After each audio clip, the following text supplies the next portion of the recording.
Ini drone, silakan Anda YouTube-nya di situ ya, bagaimana dinamika terbangnya, bagaimana miring kiri kanan atas bawah, pitch roll yaw, sehingga apalagi kalau ada kamera gimbalnya bisa distabilkan. Sehingga gambar yang didapat tidak ikut goyang, tidak ikut bergerak. Nah, itu teknologi yang sangat bermanfaat di drone. Oke, kalau Anda lihat di Airbus, drone udah banyak digunakan untuk maintenance pesawat, ya. Ya, Anda bayangkan, masa misalkan untuk ngelihat di sini ada cat yang mengelupas, enggak? Orang kan di sini harus bikin tangga, ya susah, nggak kelihatan juga. Ya, makanya dengan drone bisa disapu nih, semuanya di foto, ya, baru dianalisa apakah ada sobekan, ada masalah atau tidak dengan cepat dan mudah. Nah, itu teknologi yang sudah di SOP-kan, udah jadi standar di Airbus. Kalau di Indonesia saya belum melihat banyak, ya. Saya tidak tahu kenapa, mestinya ada perusahaan-perusahaan swasta yang menyiapkan itu semua ya.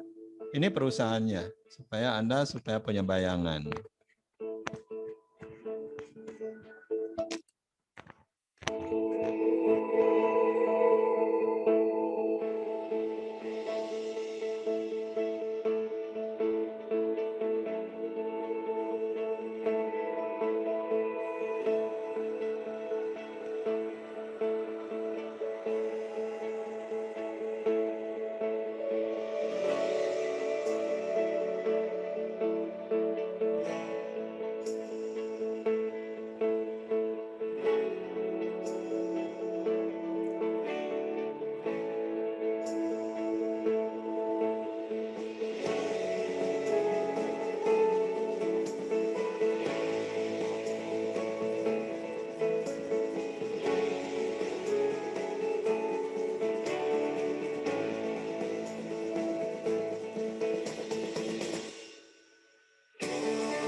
Ya, Anda perhatikan di sini, bukan teknologi drone-nya aja, karena teknologi drone-nya sebenarnya udah mampu. Teknologi software-nya itu, database. Sehingga kalau Anda lihat ini adalah sirip yang lagi dilihat sama drone. Dia ketahuan, oh sebelumnya sebenarnya sudah pernah ada masalah di sini. Oh sebelumnya ada masalah di sini. Ditarik tuh dari database. Jadi bisa diplot dengan gambar yang terbaru. Ya, inilah koordinasi data-data yang sebelumnya dengan data yang sekarang, bisa kelihatan perkembangan crack, kalaupun itu ada crack ya atau retak gitu. Retaknya tambah besar berapa kecepatan cracknya. Jadi kira-kira kapan harus diperbaiki ketahuan. Ya, ini penting. Jadi sehingga perbandingan data maintenance yang ada di pesawat itu lengkap. Ini data yang misalkan tiap minggu data drone-nya dimasukkan ke database, dia akan menambahkan data-data sebelumnya sehingga bisa dianalisa. Apalagi kalau ada kecelakaan, datanya lengkap. Nah, kelemahan di Indonesia adalah tidak punya data. Ya, orang punya pesawat tapi datanya nggak punya. Ya, kenapa? Karena ya tidak di-maintain dengan baik data itu. Sekarang lebih fokus ke fisiknya, engine, ya, maintenance engine sudah banyak, tapi data-datanya di mana? Padahal sekarang akan banyak sekali maintenance data. Ya, nanti kalau Anda sudah punya banyak pesawat elektrik, itu engine tidak terlalu banyak maintenance, tapi datanya banyak di maintenance. Ya, karena di upgrade-nya akan sering sekali. Jadi kalau nanti Anda punya usaha seperti ini, mungkin modal drone-nya nggak mahal, tapi modal software-nya. Drone untuk MRO, untuk maintenance pesawat. Ya, ini baru pesawat, belum yang lainnya ya. Mungkin maintenance airport-nya, bisa pakai drone, maintenance gudangnya, inventory-nya, banyak sekali. Jadi teknologi maintenance dengan drone, manajemen inventory akan sangat berkembang ke depannya. Drone digunakan juga untuk entertainment, ya. Ini contohnya ribuan drone diterbangkan pada waktu yang sama. Nah, gimana cara ngontrolnya? Ini teknologi flight control system. Nanti Anda belajar di teknologi navigasi bagaimana mensinkronkan drone 1 dengan drone 2 dengan drone 3. Jadi drone banyak Anda bisa sinkronkan. Karena kalau nggak sinkron dia terbang sendiri-sendiri bisa tubrukan itu ya.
Ya, 2066 drone. Nah, ini menarik karena ya nggak mungkin ada 2066 orang di bawah ngontrolin ini semua. Ya, sehingga teknologi guidance akan sangat bermanfaat di sini. Ya, nah, bayangkan kalau ini jadi semuanya bawa hulu ledak. Ya, 2066 hulu ledak ditujukan ke tempat musuh atau ditujukan ke negara sebelah ya. Negara Singapura pada lari itu kalau Indonesia bisa ngeluncurin banyak drone. Ya. Lupakan itu yang namanya sekarang kan banyak tuh peluru kendali ya. Kirim aja drone sebanyak-banyaknya dia nembak satu yang lainnya masih bisa terbang. Ya. Teknologi masa depan berbahaya sebenarnya teknologi seperti ini makin kecil drone makin nggak kelihatan makin mudah penetrasi ke daerah musuh. Oke, untuk senjata masa depan. Jadi banyak sekali sebenarnya drone itu manfaatnya dan aplikasi-aplikasi yang belum terpikirkan. Ya, yang di Indonesia akan banyak sekali kegunaannya. Jadi kita jangan takut kalah sama Airbus, sama Boeing. Indonesia pasarnya besar. Teknologi ini masa mau mereka yang jualan? Ya, mendingan negara Indonesia jualan ke Indonesia juga. Jadi Anda itu yang teknologi dirgantara pasarnya begitu besar, kerjaan Anda begitu banyak. Ya, di drone aja bisa berjibun kerjaan Anda. Nah, ini teknologi ini untuk seperti tadi bisa tumbuh dengan bagus di Indonesia, harus ada yang mengembangkan ATC untuk drone. Ya. Nah, sekarang salah satu negara yang paling canggih di dunia adalah Israel ya untuk navigasi. Israel creating air traffic control untuk drone. Kira-kira di Indonesia butuh nggak? Pasti, ya. Karena akan banyak drone, mau diaturnya gimana? Kalau enggak, mereka akan saling bertubrukan. Dan nanti akan ada regulasi yang harus dibuat ya di tiap kota atau tiap provinsi atau malah di negara Indonesia untuk mengatur traffic daripada drone ini. Kita lihat teknologinya semacam apa yang ada di Israel.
Oke, so Anda semua sudah tahu drone akan tambah banyak yang terbang ya.